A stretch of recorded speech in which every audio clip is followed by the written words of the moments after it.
¿Qué tal? Muy buenas noches. Sean bienvenidos a una emisión más del podcast Factotum Literatura y Sociedad.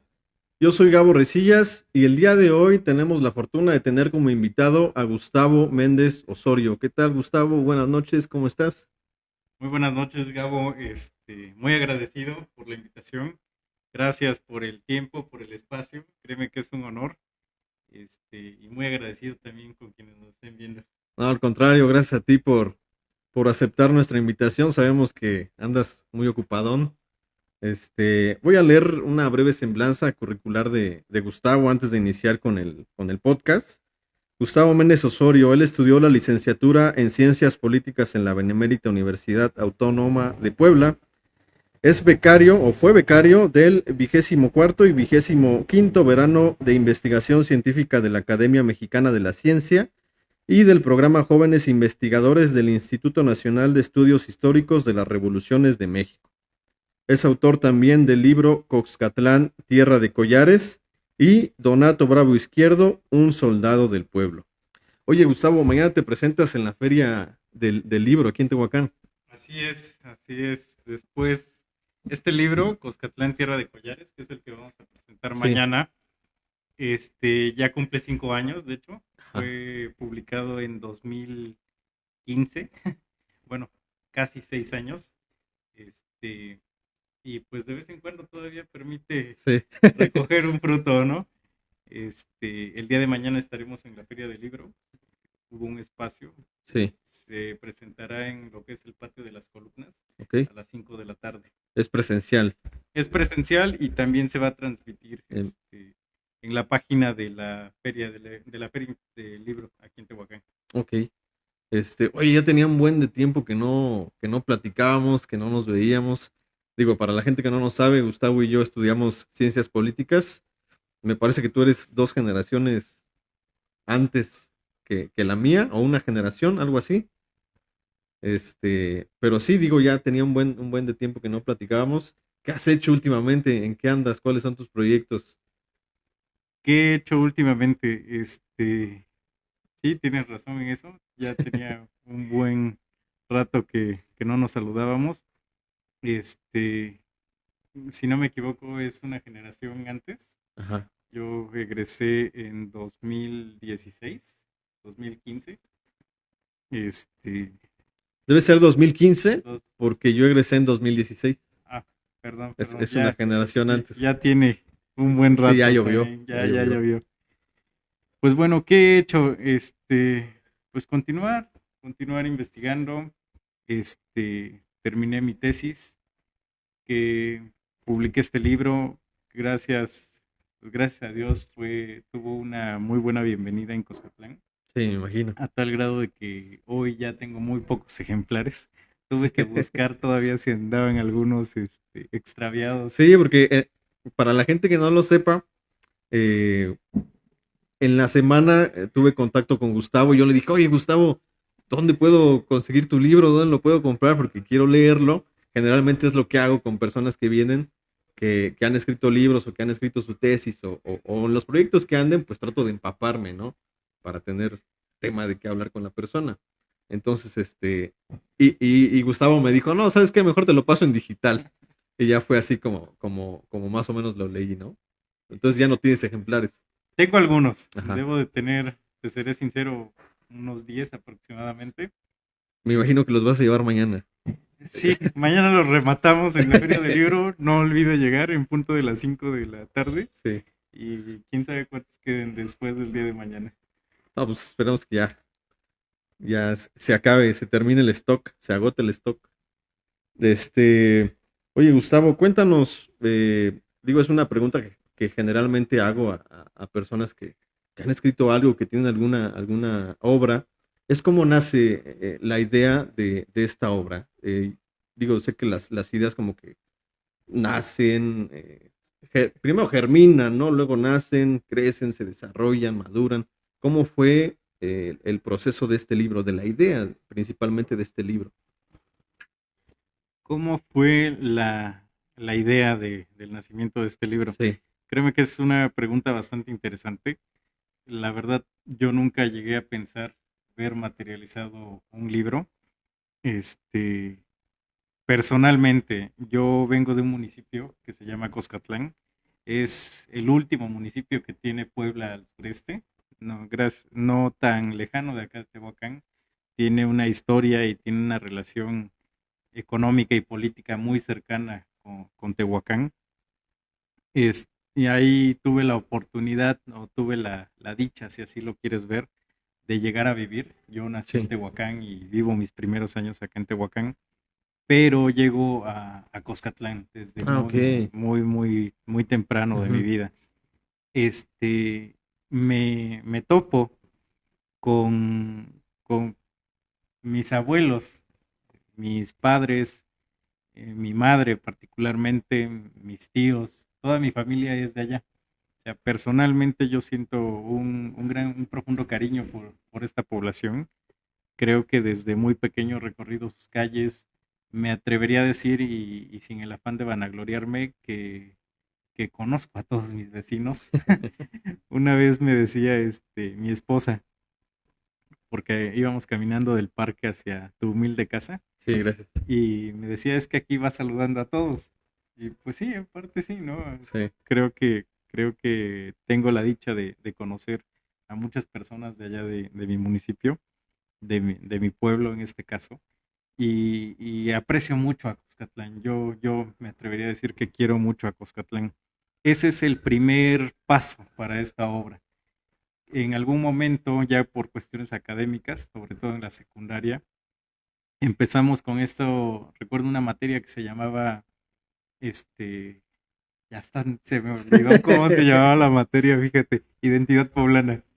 Y nos Ah, planteaban en sí. algún momento, espero que la hayas Sí, llevado, sí, me acuerdo. Sí, sí, me acuerdo. no me gustaría sentirme tan Muy generacionalmente atrás. desactualizado. Bueno, recuerdo esta materia y llegaba el momento en el cual tenías que hacer un trabajo sobre tu comunidad y te parecerá irónico, pero los pocos trabajos que yo había revisado de generaciones atrás Sí.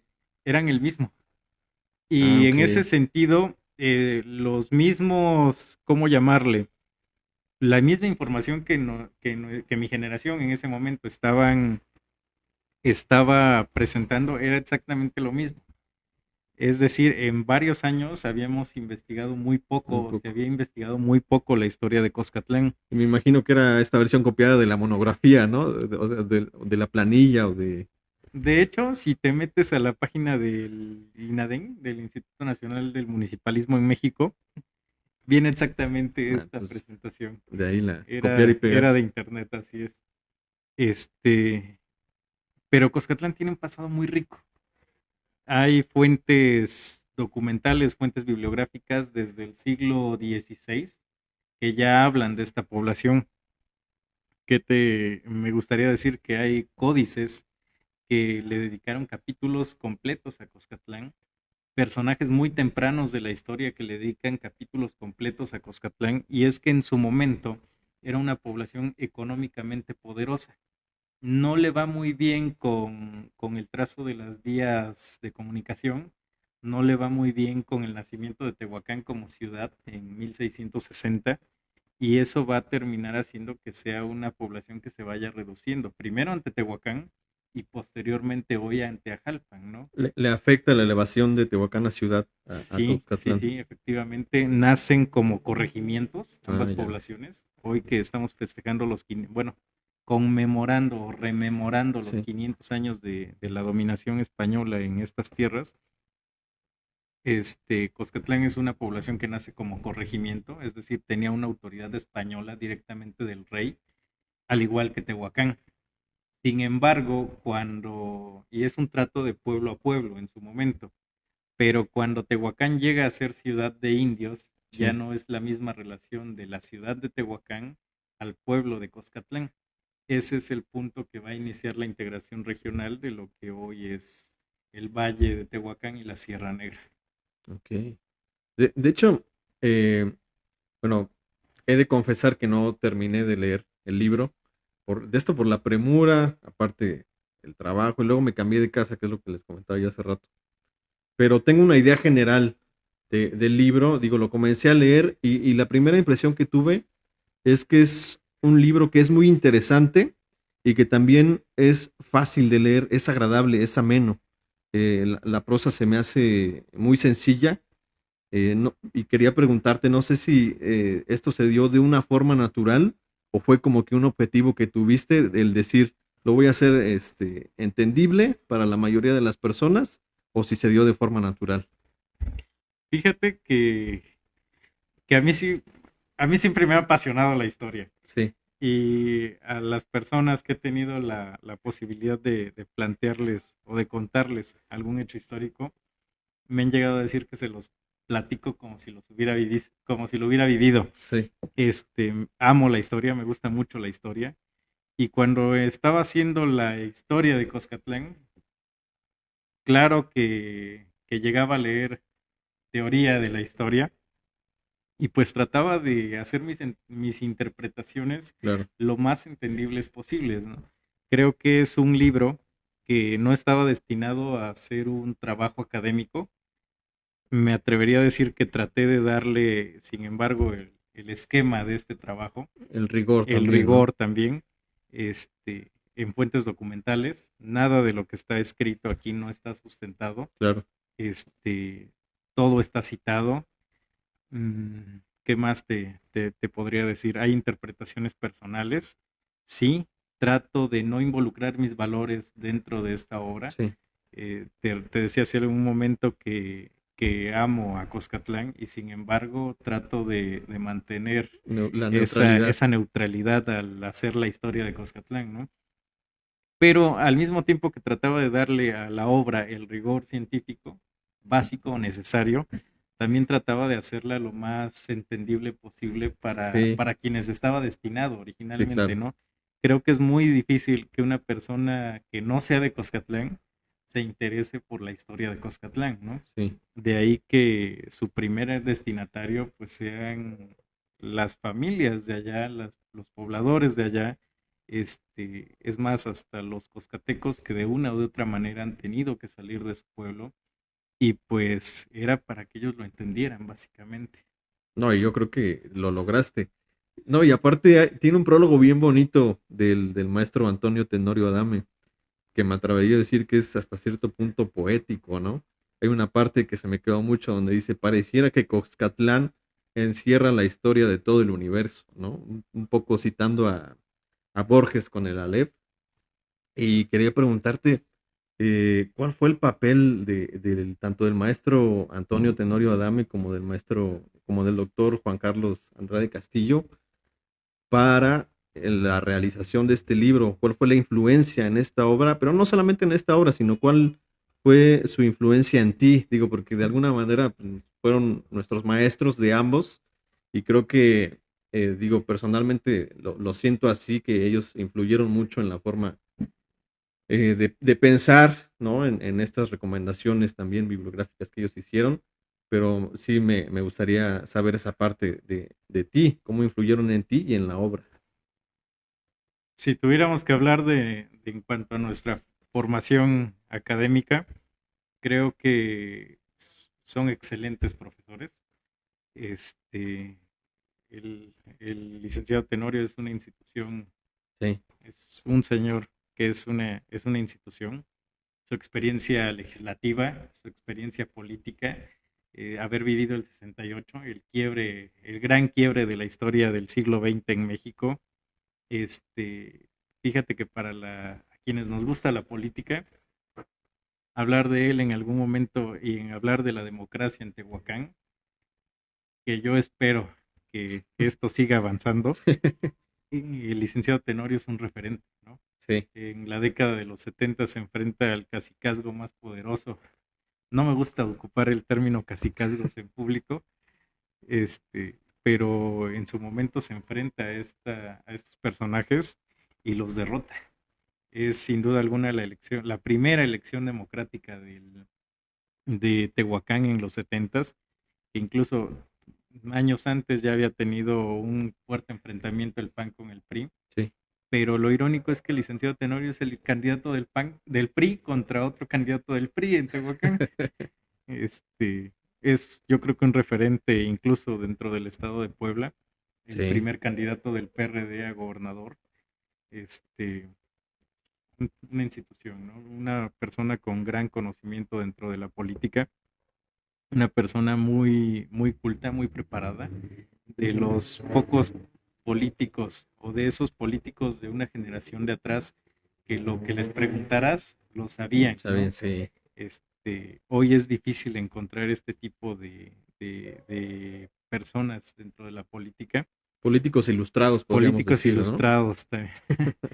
¿Y qué otro? El doctor Andrade, un gran amigo, igual que el licenciado Tenorio.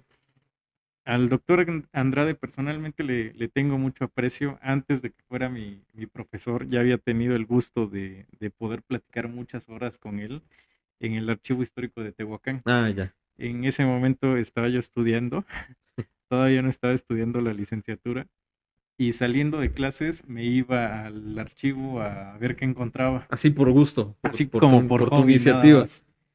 Y ahí el doctor ya estaba investigando, me parece que la educación en ese momento, que igual su obra terminó girando y como buen historiador terminó haciendo la historia de su pueblo también, ¿no? Sí, Una Caltepeji. persona de Altepeji, así es, una persona muy preparada, una persona que siempre tiene una lectura que recomendarte, Sí, a un autor un nuevo, autor ¿no? nuevo que saber, que tiene conocimientos incluso muy profundos porque son documentales lo que él elabora, ¿no? Dentro de la historia y también a veces dentro de la ciencia política, hay investigadores que se basan mucho dentro del libro, de la bibliografía nada más, y terminan aportando algo nuevo, pero que en el fondo ha sido Ya trabajado basado de antes. algo, de algunos autores ya trabajados, Ok. ¿no? Lo interesante de las obras del doctor Andrade es que la mayoría de sus fuentes son documentales, de archivos, de fotografías, de, de periódicos, y eso es lo que hace muy, muy interesante su lectura, ¿no? Sí. Creo que en ese sentido, en algún momento también me recomendó fondos documentales que no conocía y fondos documentales que terminaron enriqueciendo de una u otra manera esta pequeña obra. Ok. Y bueno, directamente hubo algún otro tipo de apoyo. Digo, también me interesa o se me hace muy interesante esta parte. También se lo preguntaba yo al doctor Andrade de cómo es todo el proceso, digamos, ya de publicación del libro. Digamos, ya tengo el texto ya terminado, corregido, revisado, todo. ¿Y ahora qué? ¿Y ahora qué ¿Y sigue? ahí qué? ¿Qué paso doy? Bueno, pues si tocamos ese tema, créeme que cuando tenía ya el presupuesto aprobado, no tenía el texto terminado Ah, también. entonces empezaste Ya, a la par. sin duda alguna, ya llevaba un gran avance. Este trabajo me podría decir que sus primeros pasos habían ocurrido al menos unos 6 años antes de que fue publicado, por lo menos desde 2009 ya una obra un poco más en forma, Ujú. pero fue aprobado por Conaculta, Ok. concretamente por un programa que se llama PACMIT, allá por 2014, 2015 más o menos, y pues se liberó el presupuesto para la impresión. Se suponía que iba a ser una impresión de 1000 ejemplares con 150 páginas. Ajá. Terminó siendo una impresión de 600 ejemplares con 350 páginas casi. Ajá. Que recuerdo todavía al diseñador en ese momento, que tenía a su cargo la edición y me decía, le planteábamos si podíamos reducir el número de páginas para, para llegar al tiraje original. Y recuerdo que me dijo algo que se me quedó muy grabado. Yo preferiría hacer una edición más pequeña en cuanto al tiraje a quitarle una sola página a este libro. Y Ah, qué gracias, mejor cumplido que ese, ¿no? gracias a Un buen ello, cumplido. quedó este libro intacto, que te soy sincero, hoy lo reviso y como me ha seguido gustando el seguir investigando, sí he encontrado datos nuevos, sí he Sí. encontrado cosas que me hubiera gustado escribir en ese momento, ¿no? No, la verdad, la primera impresión que me dio también es que es un trabajo notable de investigación porque te metes también a muchas disciplinas. O sea, por lo menos al inicio del libro que fue donde yo me quedé, tocas la geografía, la topografía, la hidrografía, hablas de la flora, de la fauna, o sea, también, y también se ve que es un trabajo notable de archivo. O sea, te metes a muchas disciplinas y también hay un trabajo muy notable de investigación, de meterse ahí al archivo, ¿no? Sí, sí, sí. Trataba de hacer el trabajo más completo que se Sí, hubiera hecho de Coscatlán. Créeme que el proyecto original era la historia nada más, pero a final de cuentas tienes que conocer el ambiente en el cual se vive esa historia, o se ha vivido esa historia. Por eso es que al inicio, para los que no son de Coscatlán, pues trataba de darles la idea de lo que es actualmente el municipio. Ya posteriormente, pues empezamos con lo que es la historia. La gran mayoría sí son trabajos de archivos.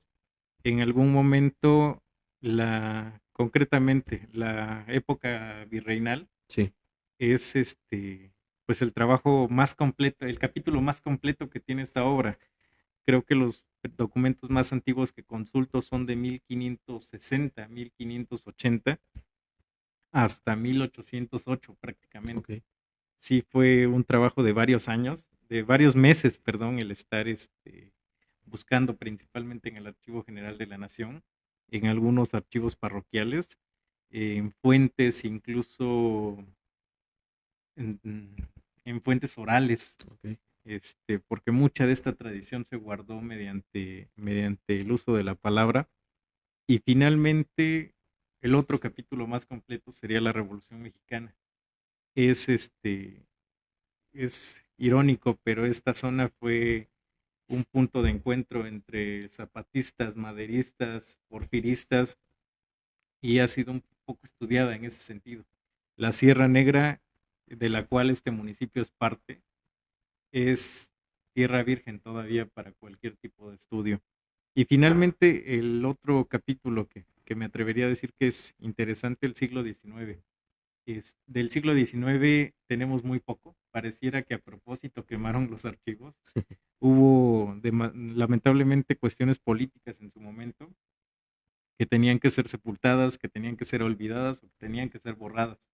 Y eso nos pesa incluso a hoy cuando encontramos mejor esquematizados incluso archivos nacionales de la época colonial que del siglo XIX. Recuerdo una presentación que había tenido de este libro y uno de las personas que en ese momento lo comentó me dijo o dijo en ese momento que esta obra tenía uno de los capítulos, uno de los estudios más completos del siglo XIX para un municipio en Puebla. Yo tuve la fortuna de encontrar un libro que hablaba de Coscatlán, dos libros para ser exacto, que hablaban de Coscatlán y que databan desde 1830 hasta 1872, irregularmente, pero afortunadamente tuve pues la posibilidad de leerlos en su momento. La neta sí está bien interesante. Oye, y así más o menos, como cuánto tiempo te pasaste en el archivo. No, no sé si tengas como un estimado o algo así. No tenía vida social en esa temporada. Este, Era prácticamente a veces salir de la escuela y Sí, ir al archivo. Y créeme que las ocasiones que tuve la necesidad de trabajar y ir a la escuela, era ir a la escuela, ir al archivo ir a y trabajar. trabajar No, manches, todavía como cuánto tiempo te aventaste así con esa rutina.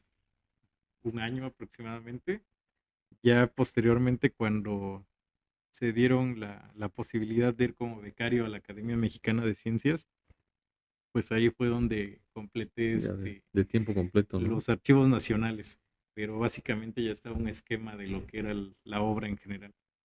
Oye, yo de lo que me he dado cuenta, y a raíz también de los invitados que hemos tenido en este programa, el primer invitado fue el doctor Juan Carlos Andrade.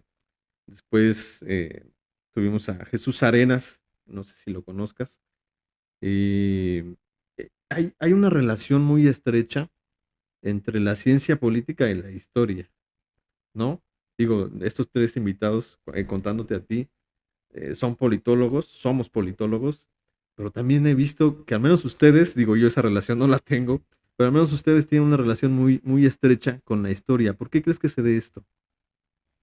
Fíjate que me imagino que al igual que yo, en algún momento has tenido la oportunidad de leer a Giovanni Sartori, Sí, una obra clásica de la ciencia política y que no se quiebra mucho la cabeza para ponerle título, ¿no? sí, La política.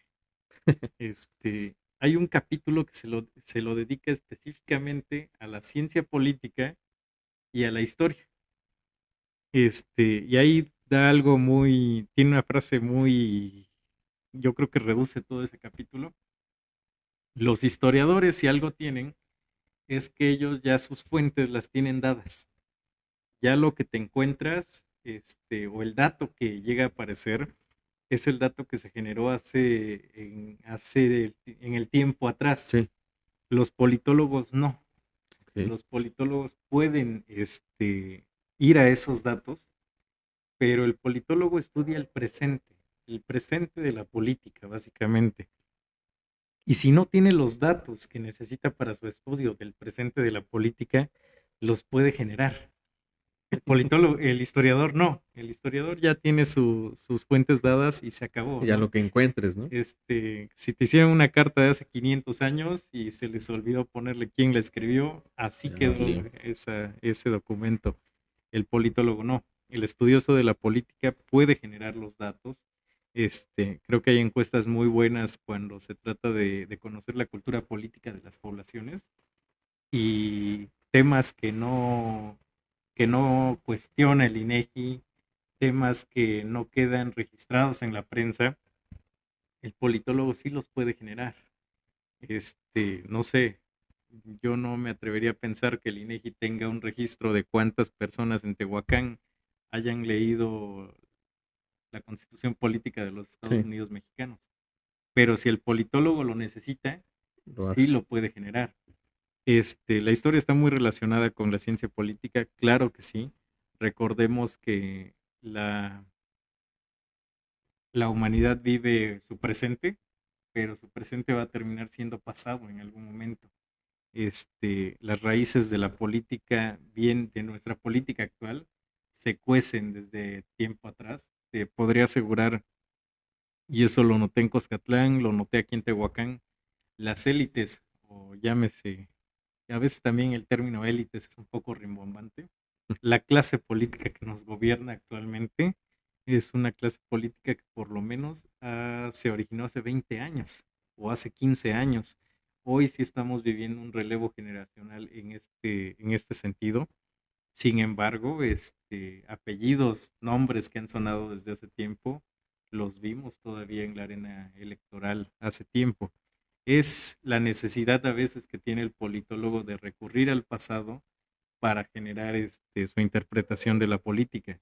Y sin embargo, la historia también es un campo de batalla de la política, porque a final de cuentas cada autor tiene sus propios valores, tiene su propia ideología, tiene sus propios intereses y a su obra se los va a terminar impregnando, por más que se esfuerce o por el mínimo esfuerzo que intente realizar. Y también se me hace bien, bien interesante esta cuestión que mencionas al inicio del libro, de que no podemos amar lo que no conocemos, ¿no? Y es uno, yo creo que de las premisas de las que partes también para escribir este libro, esta cuestión también de que si no conocemos nuestro pasado, si no tenemos una identidad en común, pues tampoco podemos hacer política, ¿no? Por eso no podemos construir acuerdos, por eso no hay consenso, por eso no hay participación, por eso no hay una sociedad amalgamada, ¿no? No sé si tenga que ver también por ahí Bueno, esta cuestión. sí, sí, sí, en parte sí. Creo que, y volveríamos, ¿no? Al sentido originario de esta obra, el querer conocer a este pueblo. Este, Creo que cuando caminas sus calles, pues tienes que saber quiénes vivían ahí, quiénes eran tus vecinos, quiénes fueron tus vecinos. Recientemente que pasó el Día de Muertos, que se da la celebración de ir al panteón y todo eso, te parecerá tonto, pero pues caminando ahí entre las tumbas de momento me encuentro un epitafio, una placa, y te quedas como, ah, sí, pues, fue tal personaje, ¿no? Hizo esto, fue presidente en tal año, Ujú. porque eso se da. Eso es parte de querer conocer a tu municipio, eso es parte de querer conocer a tu pueblo. Ahora bien, hay cosas o hay pequeños detalles que lo hacen que sea único. Decían algunos autores de la microhistoria mexicana, regional mexicana, porque irónicamente los mexicanos también han tenido como que su propia interpretación de la microhistoria o de la historia local. Y él planteaba que los pueblos son idénticos todos. Lo que los hace diferentes son los pequeños detalles. Y efectivamente, ¿no? Coscatlán es muy parecido a los pueblos de la región, pero si te fijas en los pequeños detalles, este, es un pueblo diferente. Somos vecinos de San Sebastián Sinacatepec, de Ajalpan, de Chilac, de San José Miahuatlán, y para nosotros, o al menos desde mi punto de vista, ellos son muy parecidos. Pero cuando te pones a platicar con personas de ahí, te dicen, no, es que las señoras de allá las trenzas las ocupan de esta manera. La forma en la que llevan su vestimenta es de esta manera. Y esos son los pequeños detalles que hace que las poblaciones cambien. Sí, uno de los grandes intereses, pues es que quien conozca o quien se acerque un poco a esta obra tenga el conocimiento de que en esa tierra que pisa y que en esa tierra tan árida, porque vivimos en un desierto de los más pequeños del mundo, pero un desierto, en esa tierra tan árida, pues tenga el conocimiento de que grandes sucesos han pasado. Tehuacán en general, Tehuacán como ciudad y Coscatlán particularmente, grandes páginas de la historia nacional se han escrito en estos pueblos y han sido relegadas a segundo plano, ¿no? Oye, cuéntanos un poco más acerca del otro libro que traes acá. ¿Acá colaboraste con un capítulo? Así es, fue una colaboración con un capítulo. Ok, y más o menos de qué trata, de qué nos hablas en este capítulo. Coscatlán también. Fíjate que en 1917, que está la revolución, Sí, ya hay un bando que ha ganado la política nacional del momento, Carranza, Venustiano Carranza, que es un hombre excepcional dentro de la historia, y él tiene la necesidad de crear una nueva constitución. Convoca a un congreso en Querétaro, un congreso constituyente, reforma su proyecto original, reformar la constitución de 1857, que ya llevaba 60 años para ese momento. Hoy la del 17 ya lleva más de 100 años, es una de las constituciones más longevas del mundo. Y particularmente una persona de Coscatlán es diputado en el Congreso Constituyente. Es Donato Bravo Izquierdo, que había nacido en Coscatlán allá por 1890, concretamente el 5 de noviembre, en una casita muy céntrica de ahí de Coscatlán. Tiene la fortuna de salir de su pueblo y venir a estudiar aquí a Tehuacán, que era lo máximo. Termina siendo obrero, obrero textil, lo que hoy le llamamos maquilero. sí. Vienen las grandes huelgas de Cananea, de Río Blanco, y él vive la de Río Blanco. Viene la revolución y bueno, primero la campaña maderista y Madero lo vuelve político, pero se da la revolución y termina siendo revolucionario. 7 años después, bueno, 6 años después, creo que tiene el grado de coronel cuando llega a ser diputado constituyente. Estaba peleando en esta zona de Chalco del Estado de México contra los zapatistas y lo eligen diputado. Representa al distrito de Chalco en el Estado de México y es diputado constituyente.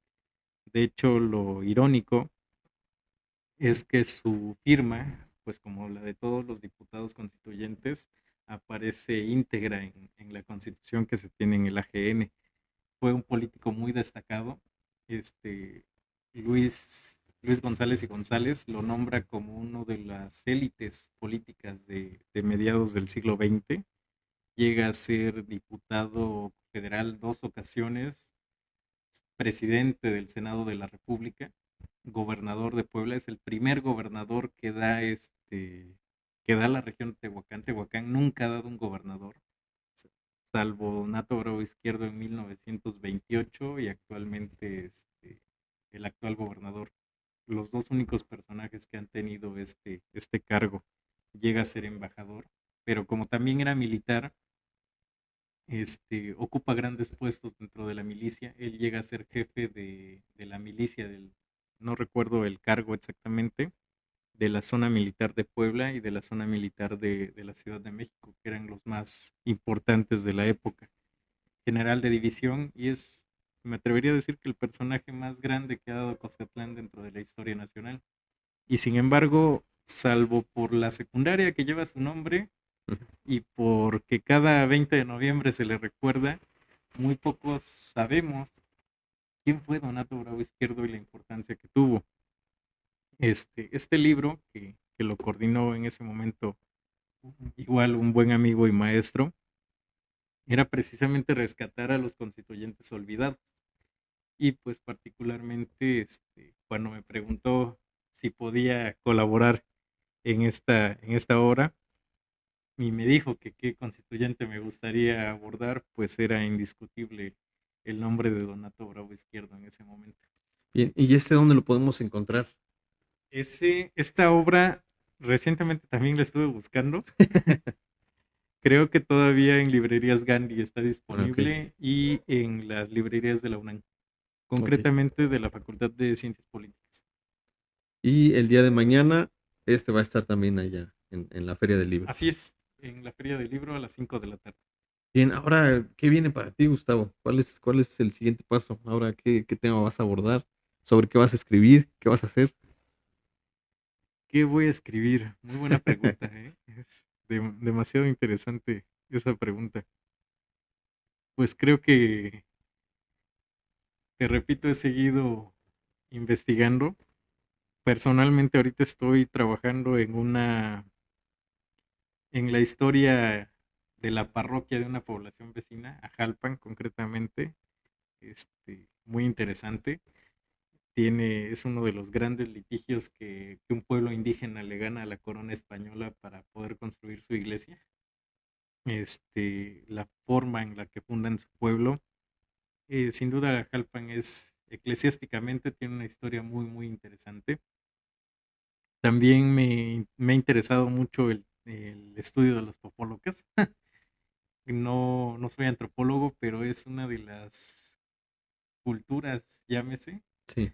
más abandonadas del país. Es una de las poblaciones indígenas de las que menos se sabe y es una de las poblaciones indígenas más importantes de la región de Tehuacán. Y también como buen politólogo, pues me interesa mucho el tema electoral.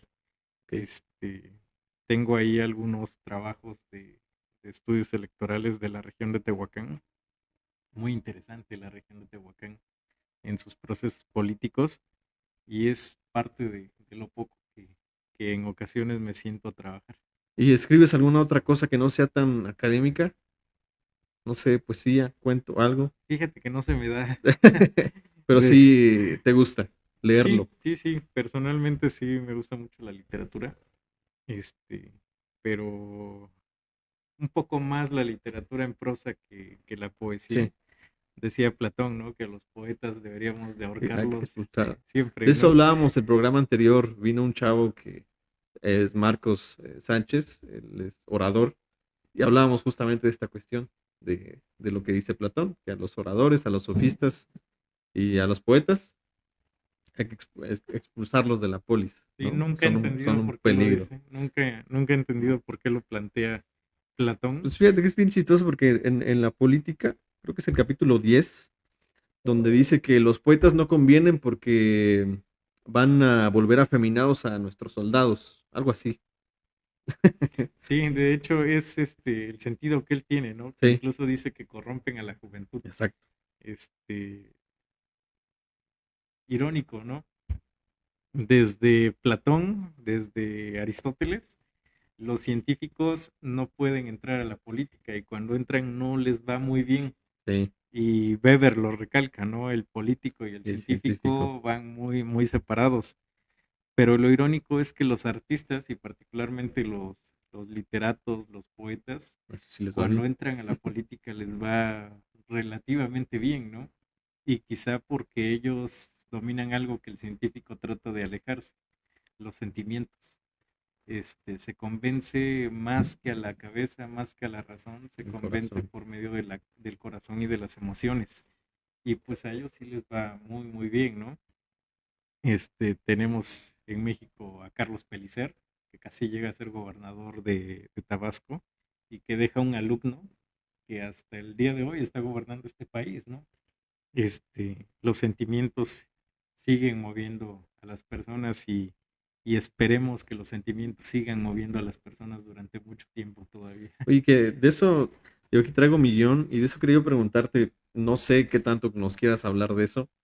Me enteré que en cierto tiempo fuiste candidato no sé, no sé bien cómo estuvo ahí el asunto, si a la presidencia de Coxatlán o algo así, no sé. No sé si pudieras contarnos un poco de la experiencia que tuviste. Y justamente iba yo a citar igual a Weber, esta parte entre la diferencia en el político y el científico, ¿no? Esta diferencia entre la reflexión, le es propia, creo yo, al científico, y esta parte de la acción, ¿no? Del político. Sí, sí, Cómo sí. fue tu experiencia ahí? Lo que tú nos puedes contar. Como todas las experiencias, aprendes algo, ¿no? Este, Interesante. Fue la elección de 2018. ¿Ok? Buscaba ser, aspiraba a ser candidato a la presidencia municipal por Morena. En ese momento la coalición que se atraviesa con el Partido del Trabajo y con Encuentro Social en su momento después extinto,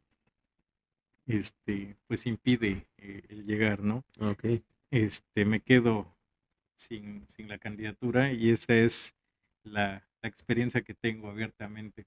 Créeme que fue muy grato el escuchar a mis paisanos, Sí. el permitir que ellos me escucharan. Este, pues relativamente sí me quedo con un buen sabor de boca de lo que de lo que fue haber recorrido las calles de Coscatlán, recorrido el que las personas me abrieran sus hogares para platicar, pero al mismo tiempo, si algo he notado y es de lo poco que hoy noto o observo en el sistema político mexicano, desde los 70 prácticamente la lucha es por la democracia. Creo que ahí el PAN hace un excelente trabajo. No comulgo con las ideas del PAN, pero es digno de reconocer su trabajo que hace por la democracia en México, la oposición leal. El PRD, cuando nace como una decisión del PRI, y lo dice Arnaldo Córdoba, no va a haber una salida para destruir el partido hegemónico más que no sea una fractura de la familia revolucionaria. Creo que el gran trabajo del PRD en su momento Frente Democrático Nacional es romper esa hegemonía priista y poner en duda incluso la elección presidencial, ¿no? Cuando sabíamos que el partido hegemónico se robaba presidencias municipales, diputaciones federales, una que otra gubernatura, pero era indiscutible su triunfo en la presidencia de la República. Con Cárdenas y Salinas de Gortari, eso es un tema que entra en duda. Este país ya ha peleado por la democracia. Yo me atrevo a decir que el voto que el ciudadano lleva a la casilla y el resultado que arroja la casilla es un resultado real, con mapachería, con compra de votos, con sufragio en efectivo, pero ahí está el voto como tal. El gran problema es la democracia interna de los partidos. Ellos nacen con unos estatutos, así como hoy nosotros tenemos un acta de nacimiento, el nacimiento de un partido político son sus estatutos. Y son estatutos que en el momento de definir candidaturas, que en el momento de definir líderes de ellos mismos, en el momento hasta de definir los puestos al interior, pues les sirven para dos cosas, ¿no? Sí. Tristemente ahí aplica la ley de hierro de la oligarquía, de la que nos habla Mithells, y es cierto, la democracia al interior de los partidos políticos es muy, muy escasa, particularmente desde Morena, te lo podría decir. ¿Cuántas veces se ha tenido que suspender el Consejo Político Nacional por falta de acuerdos. No se tiene un padrón real de cuántos militantes existen. Y así como Morena está el PRI, el PAN le ha invertido un poco más a saber cuántos militantes tiene, le ha funcionado, a veces no le ha funcionado, pero de ahí en fuera la democracia al interior de los partidos de los partidos políticos es casi nula, ¿no? Es como si la democracia mexicana, y yo no soy muy religioso, pero al igual que Peña Nieto también he leído la Biblia, y y cuando en el libro de Daniel nos plantea que ve un gigante, que la parte de arriba es de metales preciosos, pero que los pies los tiene de barro. Igual funciona la democracia mexicana. La parte de arriba es de minerales caros, pero la democracia interna de los partidos políticos, que es la que lo soporta, está a punto de romperse, ¿no? Y por eso es que la ciudadanía termina buscando nuevas opciones, llámese en partidos más pequeños o llámese en candidaturas ciudadanas. Pero el mismo sistema también te impide que estas candidaturas funcionen. Me atrevería a, si lo lees o si lees los requisitos, ¿cuánto se necesita para una candidatura? De entrada, un acta constitutiva. El acta constitutiva te viene saliendo como en 15,000 pesos, más o menos. Difícilmente un ciudadano común que quiera entrarle a la arena tiene para ese tipo de cuestiones, ¿no? Y pues bueno, eso es lo poco que te puedo plantear. Creo que hay muchas cosas que definir en Cuscatlán. Me gustó, fue una experiencia que ¿Lo me volverías gustó. a hacer? Sí, sí, ¿por qué no? Sí, que sinceramente es complicado, ¿no? Creo que sí te quedas a veces con un mal sabor de boca. En su momento se definió una encuesta y no nos iba tan mal. Incluso llegué a ver encuestas de otros partidos políticos, igual, si hubiéramos obtenido la candidatura no nos iría tan mal, pero el que otro partido tuviera el municipio para él, pues terminó Sí. con una candidatura para otro aspirante y en su momento el efecto López Obrador pues hizo que muchas personas que ni campaña hicieron llegaran a la presidencia, ¿no? A sus cargos de elección. Creo que había candidatos que era impensable que ganaran y ganaron y por mucho, ¿no? Bueno, Morena es parte de lo que el sistema político ha sembrado. Es un partido movimiento que en sus mismas venas corre la sangre que le da fuerza y también corre el veneno que en su momento lo puede matar, ¿no? Pero tristemente la oposición pues ha sido como que muy visceral contra el señor López, contra el presidente de la República y no se fijan en sus debilidades, ¿no? Es de lo poco que te podría contar. Bien, pues hay algunos comentarios. Voy a proceder a leerlos. Luisa Apolinar dice, brillando como siempre Gustavo Méndez Osorio. La muestra Luisa. Francesa Cedillo dice, muchas felicidades, Gus. Jairzinho Puertos Guzmán dice, saludos, Gustavo Méndez Osorio. Jesús Arenas dice, felicitaciones a Gustavo Méndez Osorio, de los jóvenes investigadores más brillantes que conozco. Y por último, Regina Amparo Esparragosa dice, saludos, politólogo Gustavo Méndez Osorio. Son Gracias, todos los muchas comentarios gracias. que tenemos. Y digo, ya para ir finalizando, hay una pregunta que me atormenta personalmente, que me ha estado atormentando personalmente últimamente. También muy relacionado con con la realización de este programa.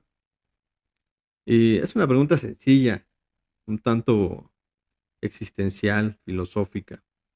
Yo me he estado preguntando, ¿por qué hacer algo en lugar de nada? Digo, también lo digo con respecto a los invitados que hemos tenido en este programa. ¿Por qué escribir un libro? ¿Por qué escribir una tesis? ¿Por qué participar en concursos de oratoria? ¿Por qué ser activistas? ¿Por qué ser feministas? ¿No? Como lo es el caso de Itzel, que también estuvo acá.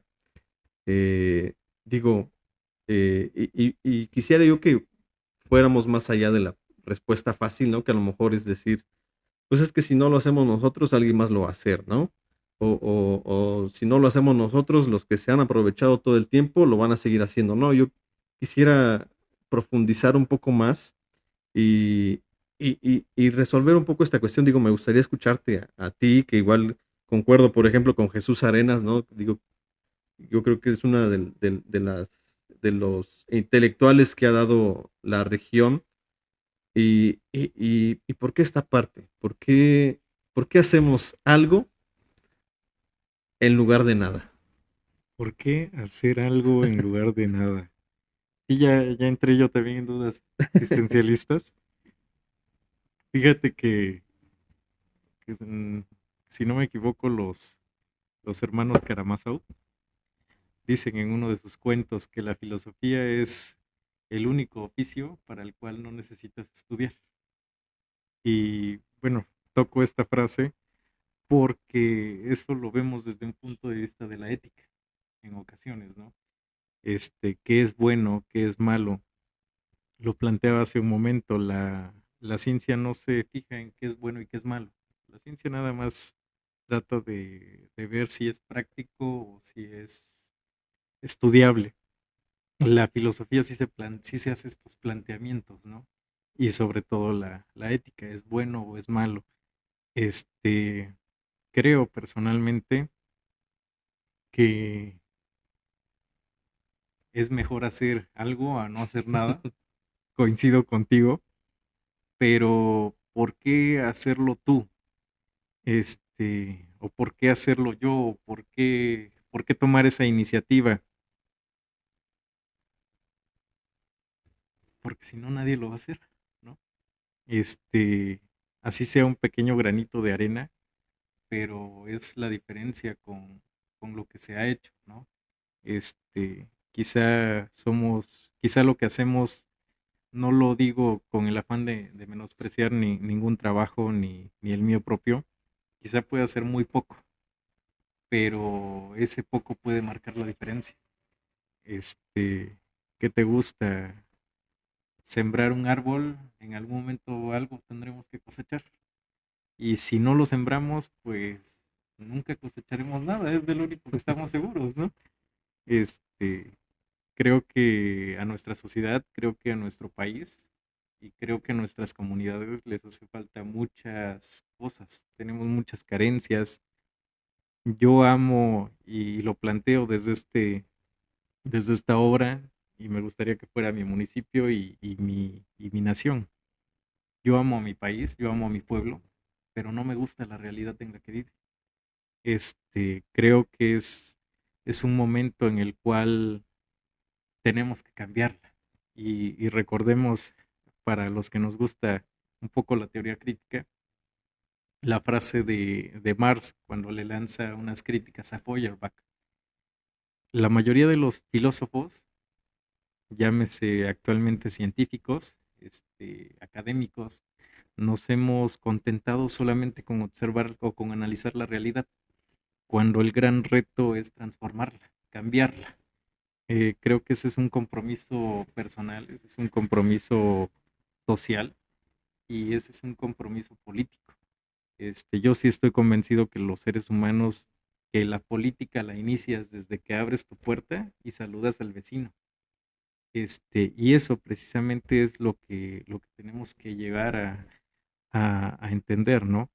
Que el problema de la recolección de basura, que es una política pública que me afecta. Y que si yo sigo echando en una misma bolsa todos mis residuos, cuando yo la saque, a tirar, pues allá afuera nada más voy a tener ratas, cucarachas, perros, comiéndola y un cochinero. Pero si yo la separo, mi basura entonces ya es diferente, ¿no? Ya tiene distintos destinos. Y si eso mismo se lo planteo al vecino, y si después conseguimos que nuestra cuadra completa esté separando los residuos, eso es lo que genera el cambio, las pequeñas acciones. Y igual, yo sí estoy convencido de que cuando haces algo, por mínimo que sea, puede marcar la diferencia. Bien, pues muchas gracias, Gustavo, por estar aquí con nosotros. No sé si quieras dar algún mensaje final. Pues, y nuevamente invitar para que nos acompañen mañana en la presentación de este libro. Es te comentaba ya una de las varias presentaciones que ha tenido. Espero ya llegue la segunda parte en algún poco tiempo, ya para tener otra Ya para hora de qué cambiarle. hablar, ¿no? Este, pues bueno, y pues muchas gracias por la invitación. Espero no sea la única. Ah, Y gracias, gracias Gabo. Es, no. gracias, ha sido una muy buena experiencia. Ya tenía rato que no tomaba los micrófonos nuevamente. Y y pues dicen que lo que no se practica se olvida. Sí. No, pues están abiertas las puertas acá de tanto de Factotum como de Vociferoces para cuando quieras venir a presentar tu siguiente obra. Gracias, muchas gracias. Entonces, hemos llegado al final de la quinta emisión ya de Factotum, Literatura y Sociedad. ¿Cómo te podemos encontrar en redes sociales? Eso se me olvida. Como Gustavo Méndez Osorio Gustavo Méndez Osorio en en Facebook. Facebook y también en Twitter. Ok. Bueno, yo soy Gabo Resillas y nos vemos en la próxima emisión de Factotum, Literatura y Sociedad. Muchas gracias.